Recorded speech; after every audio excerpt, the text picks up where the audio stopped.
Christ is risen. Christ is risen indeed. Oh my Hallelujah. Lord, people. Okay, we're going to do this. Okay?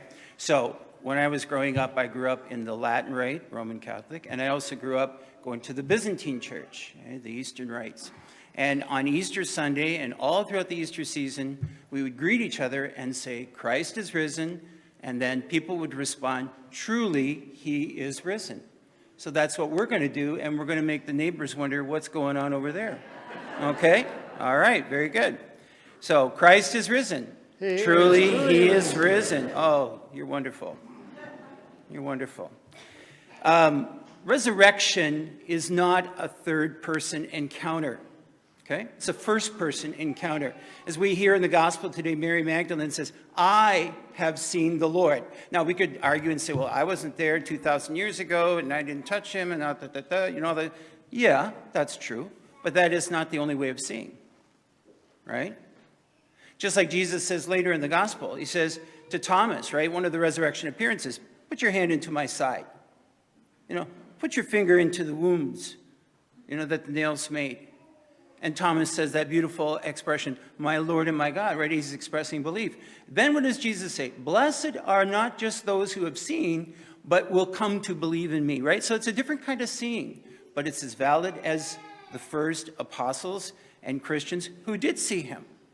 And we know, again, if we read the New Testament accounts, there are dozens of accounts of not only the 12, not only Mary Magdalene, not only the mother of Jesus, Mary, but St. Paul says 500 at one time, saw the risen Lord Jesus, right? So there's a different way of seeing when we talk about faith, right? In the early church, almost, it's really interesting. Almost right away in the early church, heresies started to pop up. Right? People just couldn't fathom this thing about Jesus dying and rising and conquering death. And they had to come up with other explanations. Well, it was just kind of, he looked like Jesus. He really wasn't God. God just kind of adopted him. He's a really good guy. It just appeared that way, right? We hear that even in the Gospels. The apostles themselves say, is it a ghost? Right? They struggled. They struggled with that resurrection experience, right? And the early church, right away encountered people who they couldn't fathom it, so they came up with an explanation. Not a good one oftentimes, but nonetheless. So one of the early church heresies was called the Gnostic. Gnosis in Greek means knowledge. And they thought they had special knowledge, and anyway, it's not worth explaining. It's really not around anymore. No wonder.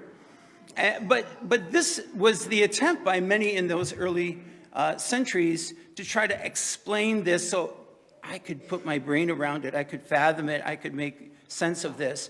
And one of the things the Gnostics says, they denied the reality of the body. The body was a trap. But we still have people think that way, right? And even religions that think the body is a trap. The real person, the one that lasts, is the soul. That is not what we believe as Christians. We believe in body and soul. You can't separate them, right? God took on flesh. That's the whole point. That's why the church emphasizes, in particular, obviously at Christmas time. God became one of us, right? He didn't reject the body. And again, they struggled with that reality for sometimes centuries in the early church. And the church having to say, no, this is, we're going to explain this to you and all this kind of thing, right? But God took on flesh. The immaterial, immortal, eternal God entered into time and took on flesh. We call him Jesus. He joined his divinity to a human body. And by living, eating, breathing, suffering in that body, he redeemed us. Tertullian, one of the early church fathers, says about this whole thing about the flesh and the soul. And he says, the flesh is the hinge of salvation. I think that's really an interesting insight. The flesh is the hinge. Our salvation did not happen in our minds or in some sort of ethereal realm, right?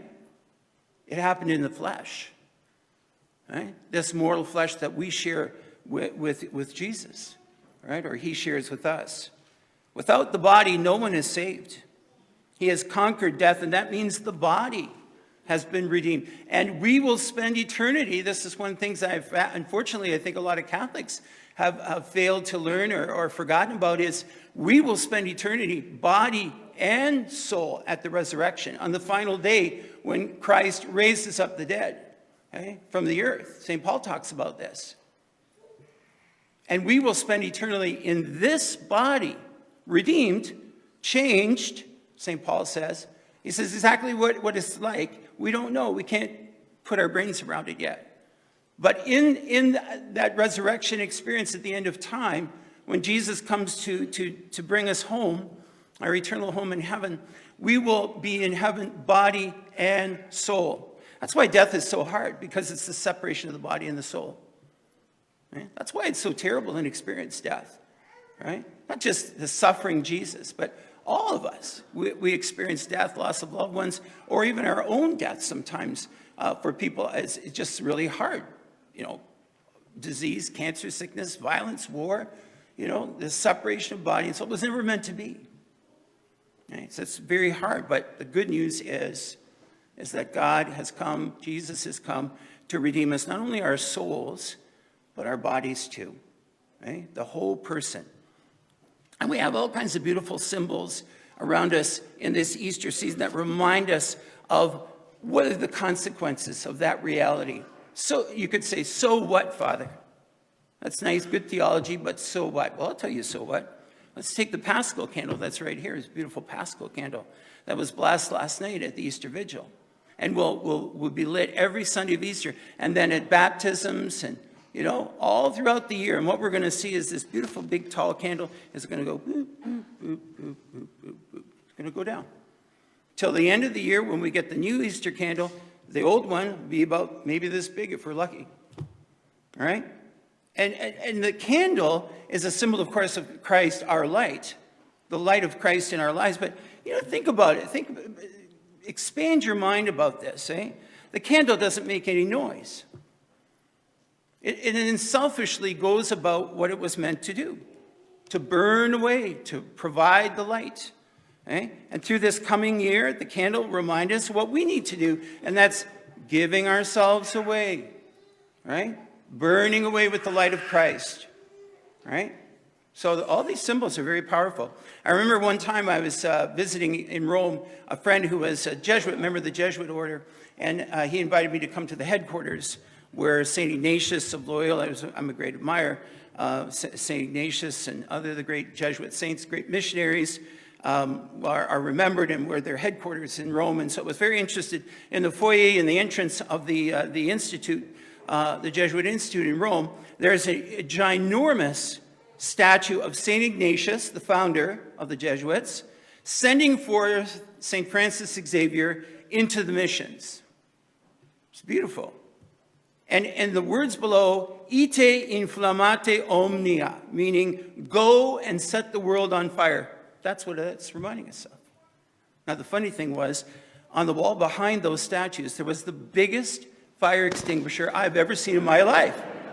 So I thought, well, isn't that interesting? That's so much, we're ready to go for that fire extinguisher, aren't we, in life? Right? But that's what we're supposed to be. Okay? We're supposed to be like the Paschal candle, burning bright, giving off light, right? Giving ourselves away.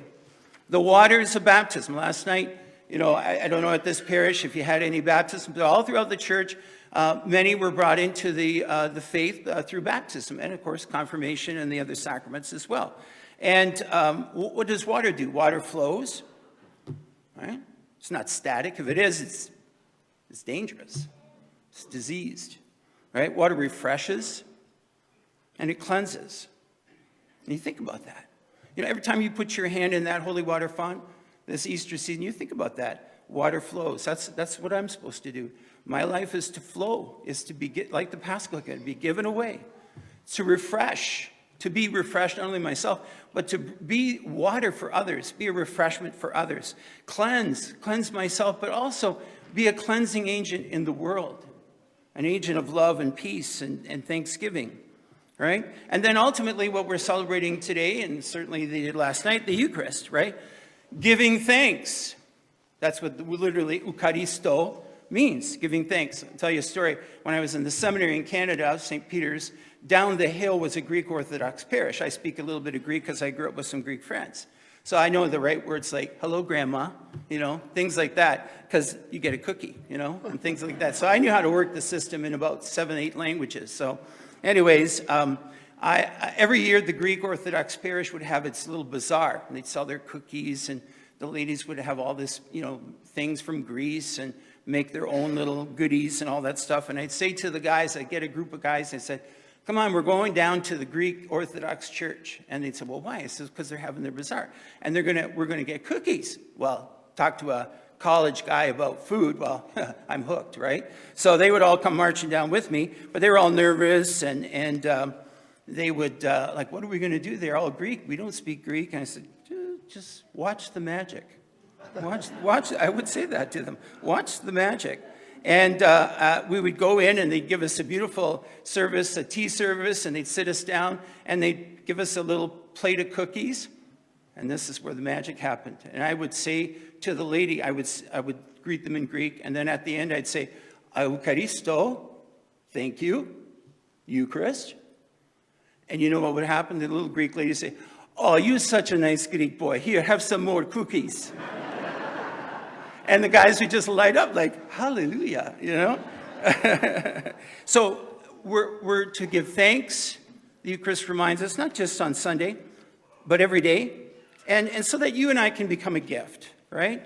St. Augustine says about the Eucharist, he says, let us become what we receive, right? He also says when we eat normal food, like we'll eat food today, which is great, ham and whatever you eat for Easter, right?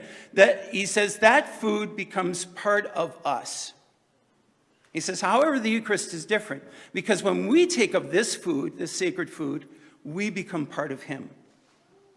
Right? Interesting, right? I'll tell you a story to finish my homily. So a number of years ago, I visited the Holy Land. I've been there a couple times. And what's interesting about the Holy Land, not only, of course, you're walking in the very steps of the patriarchs, Moses, Abraham, and, of course, Jesus and the apostles, but you go to the places, where they did where Jesus did the miracles, where he died, where he rose. They all know, the Christians know, they've been doing this for 2,000 years, been going and praying at these places. So we know these are real. Every once in a while you get some yahoo out there in the media that says, well, we really don't know where. Yeah, we do. And what's interesting around all these famous sites, if you go down deep, usually into the time of the period of the Romans, the early church, and there's always, some steps or rocks or this or that. And the pilgrims and the locals would write, in Latin, they would say, hic, which means here. This is where Jesus rose. This is where he died. This is where he did this miracle. They know. They've been doing that. Our guide, Amir, he's from Nazareth. He says, my family has been always from Nazareth, all the way back. We were some of the first Christians, he says. And my grandfather took me to the shrines. And his grandfather took him to the shrines, and so on and so on. We know where these places are. Right? We know where these places are. So, with that in mind, what's interesting is when you go to celebrate Mass, say at the Mount of Beatitudes or in the Holy Sepulchre where Jesus died and rose, in the Holy Sepulchre, every day they read what we just heard, the gospel of the resurrection. They don't follow the normal liturgical pattern. They don't read the gospel of the day, they read the gospel of the place. And so every time you celebrate Mass at the Holy Sepulchre in Jerusalem, you read the Easter readings and you celebrate the Easter Mass, right? And I think that's really, really cool. And it's beautiful because that's what it should be like for us. Easter every day in our hearts. The resurrection power of Christ at work in us, not just once or a few times, but every day. Now that's the challenge, right? Resurrection in our hearts, life over death in our lives, and that's only possible with Christ and the power of his grace. And that's why we're celebrating this beautiful season. And for the next, 40 days, we will be reminded constantly of Jesus rose, and this is what he did.